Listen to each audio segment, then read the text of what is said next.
আসসালামু আলাইকুম, সবাই কেমন আছো? আশা করি ভালো আছো। আমিও খুব ভালো আছি। তো নদিয়া থেকে বাড়ি যাওয়ার পালা, নিজের বাড়ি মুর্শিদাবাদের উদ্দেশ্যে। তো আমরা বাড়ি যাওয়ার জন্য পুরো প্যাকিং স্যাকিং করে একদম, বুঝতেই পারছো একদম আমরা এত জামা কাপড় বেকারে নিয়ে এসেছি, আমাদের কিছু পরা হয়নি, ঠিক আছে? তার জন্য এত ওয়েডিং হয়ে গেছে, এত ব্যাগ হয়ে গেছে। যাই হোক, এখানে তো আমরা কি বলে দেবগ্রাম রেলওয়ে স্টেশনের ওখানে ক্রস করলাম, দিয়ে কাটোয়া মোড় বা দেবগ্রাম বলতে পারি, যেটা হোক, কাটোয়া মোড় নতুন করে ব্রিজ হচ্ছে। এটা খুবই আই থিঙ্ক ভাইরাল হয়েছে। তো এটা আমি ভিডিও করেছি, মানে খুব ভালো লাগলো আমার যে এখানে একটা ব্রিজ হচ্ছে, একটা হাইওয়ের ওপর একটা ব্রিজ। এখানে একটা ব্রিজ থাকা অতি অবশ্যই দরকার ছিল, নাহলে লাইন ক্রসিং করতে খুব অসুবিধা হতো। দিয়ে এখানে যে দোকানপাটগুলো ছিল, কিন্তু ওগুলো এখন উঠে গিয়েছে না, দিকে অনেক ফলের দোকান থেকে শুরু করে অনেক কিছু, যেগুলো এখন এরকম রাস্তায় সাইডে লাগানো আছে। যাই হোক, অনেকের ক্ষতিও হয়েছে আমি জানি, যারা মানে ব্যবসা করতো, ব্যবসায়ীদের। তো কিছু তো করার নেই, এটা নতুন করে করতেই হবে। তো ওইদিকে একটা বাস দাঁড়া ছিল, ওইদিকে তোমার কাটোয়া যাওয়ার মানে ঘাট যাওয়ার ওইদিকে বাস ছিল। তো আমি এখানে তো অনেক ভিডিও ক্লিপ নিয়েছি, রাস্তার অনেক ভিডিও নিয়েছি। আমি জানি যদিও ব্লগ এরকম করে না কেউ, বাট আমি একটু বেশি লং লং করে ফেলি, ভিডিওগুলো দেখাই বা রাস্তা দেখাই। তো আমি তোমাদেরকে বেসিক্যালি আমি রাস্তাগুলো দেখাই, আমার মানে এখানে গ্রামের রাস্তা। যাই হোক, আর এইটা হচ্ছে সব থেকে সিধে রাস্তা, যত দূর তুমি তাকাবা অত দূর তুমি সিধে রাস্তা দেখতে পাবে শুধু, মানে এতটা সিধে রাস্তা, মানে যে কোনো ট্যারা নেই ব্যাকা নেই, মানে কালীগঞ্জ ঢুকতেই যে এতটাই সিধে রাস্তা, মানে ধারণার বাইরে, পুরোটা সিধে রাস্তা। যত দূর তুমি যাবে অত দূর তুমি তাকাবে অত দূর। দিয়ে যখন কালীগঞ্জ শেষ করে যখন মানে ওই ঘাটের ওইদিকে কল্যাণপুরের দিকে আসবো, তখনই ফের রাস্তা একটু আঁকাবাঁকা হয়ে যাবে। তো মেন কথা যেখানে আমি আসছি, এই যে বলছি না ঘাটের আঁকা বাঁকা হয়ে যাবে, এবার এখান থেকে রাস্তা এত খারাপ, এত খারাপ। আমি ক্যামেরা ধরে আছি, তোমরা আই থিঙ্ক ক্যামেরা নড়াচড়া দেখি বুঝতে পারবে এখানে যেহেতু, তবু আমি স্পিড করে দিয়েছি ভিডিওগুলো, নয়তো অনেক আরও লং হয়ে যাবে। আমি স্পিড করে দিয়েছি। আর এদিকে দেখো সব পাটের, যেহেতু পাটের সিজন, নদীয়ার দিকে পাট তো হবেই, তো সব জায়গাতেই একদম পাট একদম ভর্তি ভর্তি একদম লাগানো, পচানোর জন্য দিয়ে রাখা আছে। আর বৃষ্টি এতটাই হয়েছে যে সব জায়গায় এখন পানি আর পানি হয়ে গেছে। যাই হোক, মেন কথায় আছি যে আমি কেন এত রাস্তাঘাট দেখাই বা কেন এত কি করি, আসলে আমার মতে বলে, আমার উদ্দেশ্যে, যে আমি যখন একটা রাস্তায় যাচ্ছি, আমি যখন ব্লগ করছি, আমি শুধু বাড়ি থেকে বেরোলাম, ওই জায়গায় গেলাম, ঢুকে গেলাম, ওইটা ক্লিপ দেখাবো। তো ওটা ভালো যদিও লাগে, তবু আমার মনে হয় একটু রাস্তাঘাট দেখালো, তারপরে গ্রামের সৌন্দর্য। আমার এমনি চ্যানেলের নামই আছে ভিলেজ ব্লগ।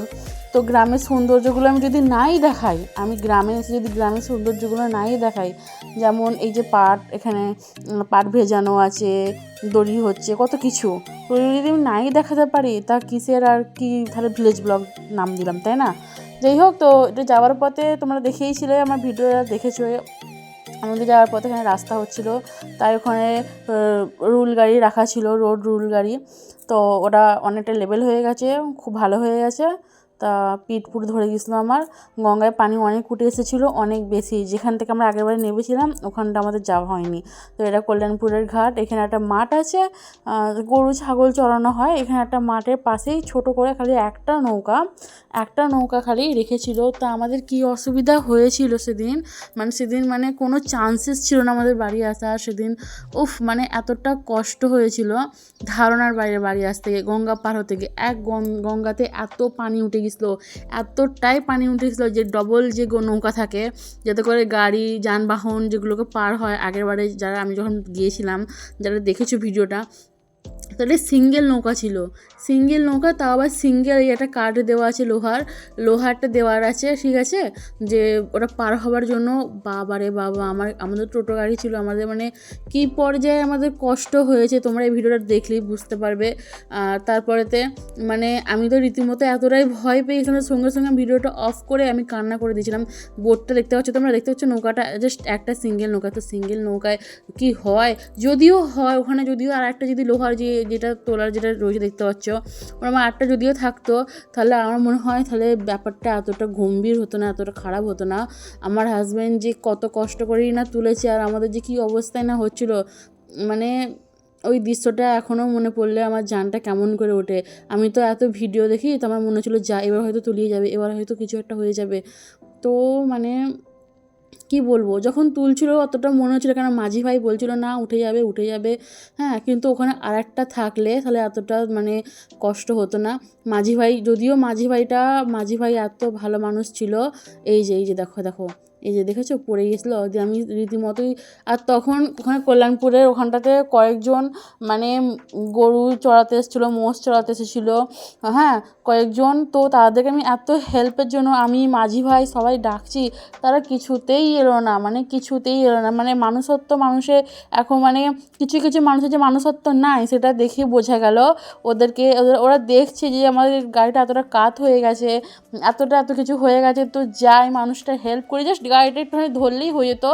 দেখো এই যে বাইকে যে এই মানুষটা আছে, এনাকে তো অসংখ্য ধন্যবাদ, ইনি জাস্ট ধরে দিল, তাও এনার পা একটুখানি গিয়েছিলো, তাও উনি ধরে দিল, তো আমাদের গাড়ির সঙ্গে সঙ্গে উঠে গেল, কারণ অতটাও রিস্কি ব্যাপার ছিল না। কিন্তু প্রথমে দেখে ভয় লাগছিল আমার হাজব্যান্ড দুজনেরই ভয় লেগেছিল। এই রীতিমতো তুমি পুরো কান্নাই করে ফেলেছিলাম আমি দৃশ্যটা দেখে। আর এত লোককে হেল্পের জন্য ডাকছি, কেউ আসছে না, মানে যে কজন ওখানে ছিল, যারা গরু চড়াচ্ছিল, ভেড়া চড়াচ্ছিল, তারা কেউই আসেনি, ঠিক আছে।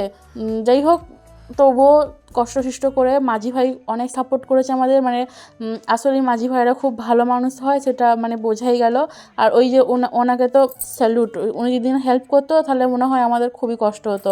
যাই হোক, ওটা আমি দেখাচ্ছিলাম যে কতটা ডুবে গেছে সেদিন। ওখানটা থেকে আমরা উঠলাম, যারা এই আগে ভিডিওটা দেখছে তারা বুঝতে পারবে।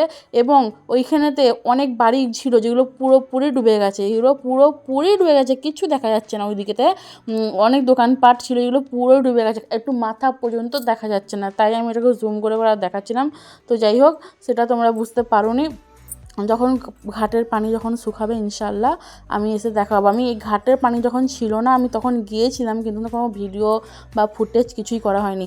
বা এখানে দেখো, এখানে দুটো লোহা দেখতে পাচ্ছ, কি সুন্দর গাড়িটা নেমে গেল, ওখানেও ঝামেলা হতো যদি এরকম দুটো যদি থাকতো। কিন্তু মানে যেহেতু সব মানে যানবাহন নিয়ে যাওয়া বন্ধ ছিল, সেই জন্য একটাই রাখা হয়েছিল। কিন্তু এনাকে একটু জাস্ট বলে কয়ে আমরা আসলাম।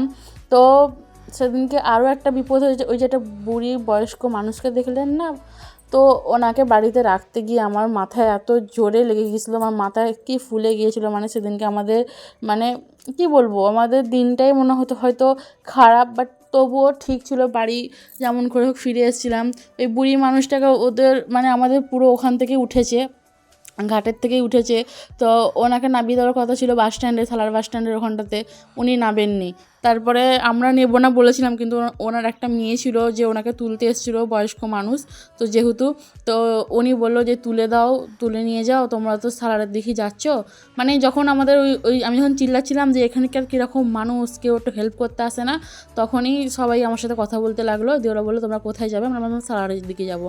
তো তখনই তার মেয়ে বুড়ি বয়স্ক মহিলার মেয়েটা বললো তাহলে আমার মাকে তুলে নাও, যে তোমাদের দিকে নিয়ে যাও, আমার মা সালারের দিকে যাবে। তো সালার বাস স্ট্যান্ডে আমার নামিয়ে দেওয়ার কথা ছিল, কিন্তু উনি আর বললো আমি ফের এতটা দূর হেঁটে যাব, আমাকে নিয়ে চলো। দিয়ে ওখান থেকে আবারও 10-12 মিনিটের দূরত্ব, ওখানে মানে টোটো গাড়িতে আরও 12 মিনিট লাগলো।